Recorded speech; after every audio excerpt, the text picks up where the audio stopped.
Today I'm going to talk to you about equivalent fractions. Now, equivalent might sound familiar to you because it has this beginning part, equa, and equa is a base word that means equal. Okay, so equivalent fractions are basically fractions that are equal to each other. Let's start with probably the easiest fraction in the book, 1/2. Now, there are lots of other fractions in the world that equal 1/2. So let's think about this fraction for a moment. 1/2 means half. So if I'm eating half of the pizza, half of my pizza.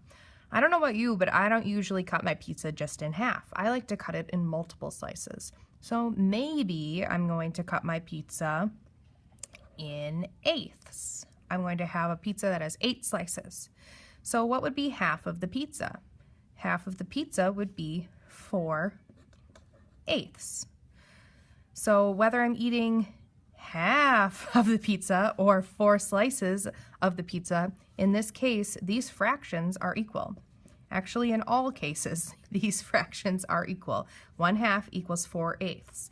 And you can even check that theory. If you don't believe me, you can take out your handy dandy calculator and you can divide these fractions. You can do 1 divided by 2.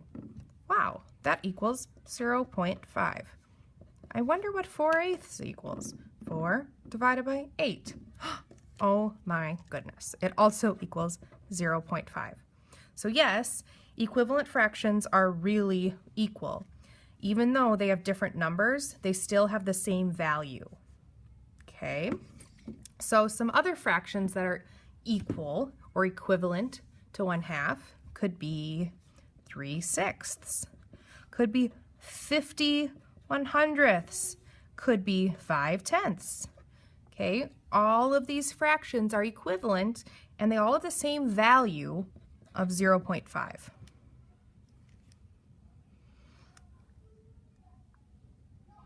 So, sorry about that.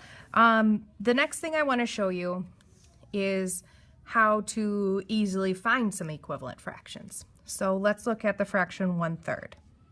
Okay, I can basically pick any number I want to multiply this by, and I will find an equivalent fraction. So if I want to multiply this by 2, I would get 2 on the top, 6 on the bottom. So 2/6 is equivalent to 1/3. Again, if you don't believe me, you can check the theory. You can do it on your calculator. 1 divided by 3 is 0.3 repeated. 0.3 repeated. Okay, 2/6. 2 divided by 6, 0.3 repeated. Okay, now I'm not just multiplying this by 2 as a whole number, I'm actually multiplying it by 2/2. What? Miss Dixon, you're going crazy. What's going on here? Well, 2/2 is 1 whole.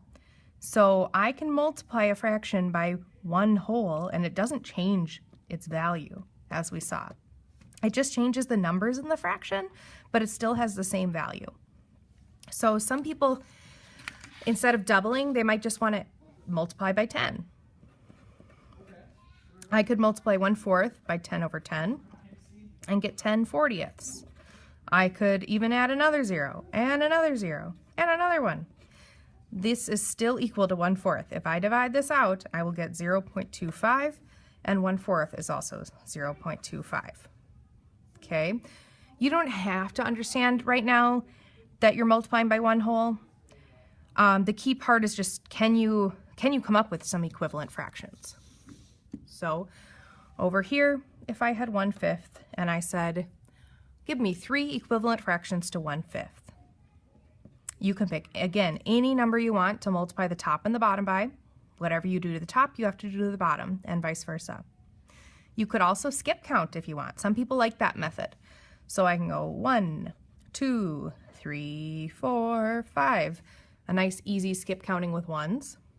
And with 5s I can skip count the same. So 5, 10, 15, 20, 25. And I just need to add my fraction lines. These are all equivalent fractions. Well, that's all I have for you today. Thank you.